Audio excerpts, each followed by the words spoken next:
know where I've been. Oh, we shall not be. We shall not be. Oh, segregation is our enemy. It must be removed.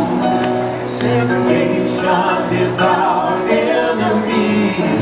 It must be removed. Just like the hair of garbage in the eye. Oh, it must be removed. It must be removed. Later, great figures fought for freedom in California in 1966, and freedom sounded like this.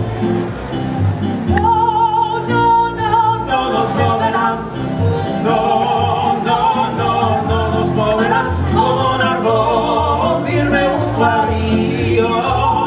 No nos moverán, unidos en la lucha, no nos moverán, unidos en la lucha. No nos moverán como un árbol firme junto al río. No nos moverán.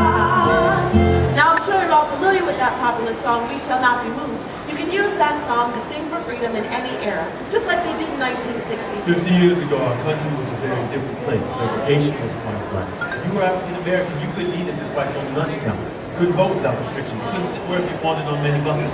Segregated schools and restrooms. Segregated swimming pools and restaurants. Segregated movie theaters and trains. Even segregated churches. People realized that if things were going to change in their communities, they were going to have to stand up for their friends, families, and themselves.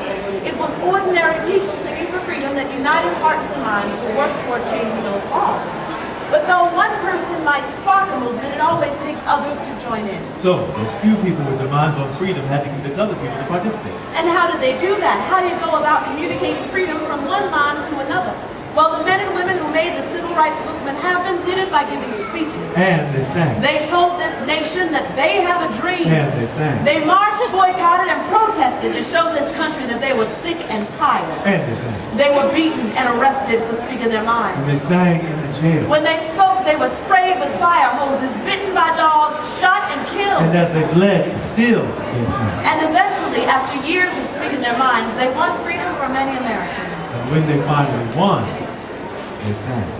Like the collective breath of the movement, freedom songs were a natural outpouring showing the life force behind the fight for freedom. We're going to band together today and sing some of the songs of the civil rights movement. Now, what you need to know about singing for freedom is that we're not performing. We're singing to change the nation. Just imagine singing alongside 400 or 500 people in Montgomery, Alabama, with voices raised for 15 minutes straight. Just imagine singing while facing the evils of police brutality.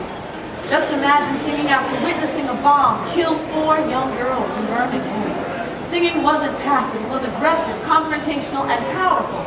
So that means that everyone sings, no matter how good or how bad. Because we know that with more voices we are showing this country we will not give up on. All right, it's time to sing. Songs that were sung the most by those people already knew. All you had to do was change the lyrics to match what was happening at the time. For example, how many people have ever heard the song, This Little Light of Mine? All right, we're gonna sing it, ready? This little light of mine, everybody. I'm gonna let it shine. Good. This little light of mine, I'm gonna let it shine. This little light of mine, well, I'm gonna let it shine. Gonna let it shine, let it shine, let it shine. Now, that well-known church song was even more popular than the anthem of the civil rights movement, We Shall Overcome. But the version that we would like to share with you all today was done by Betty Mae Fikes. Betty lived in Selma, Alabama. and she saw the horrors of Bloody Sunday, when peaceful marches were attacked. She saw the bullwhips that cut the flesh, the clubs that broke the bones, and the tear gas that seared the eyes and the nose and the nostrils and the lungs and choked people into insensibility.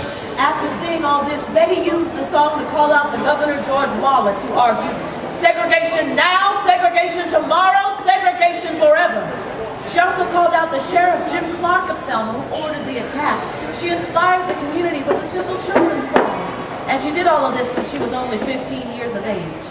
This was Betty's version of This Little Light of Mine.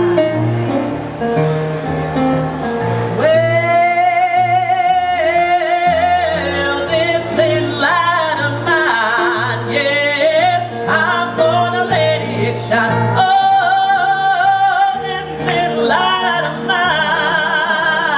I'm gonna let it shine, yeah, this little light of mine.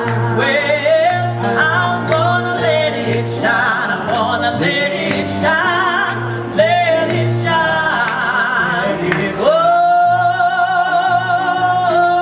Oh, tell Governor Wallace. All right, everybody. I'm gonna let it shine. Go on and tell Governor Wallace. I'm gonna let it shine, yeah. Tell Governor Wallace. I'm gonna let it shine. I'm gonna let it shine. Let it shine. Let it shine.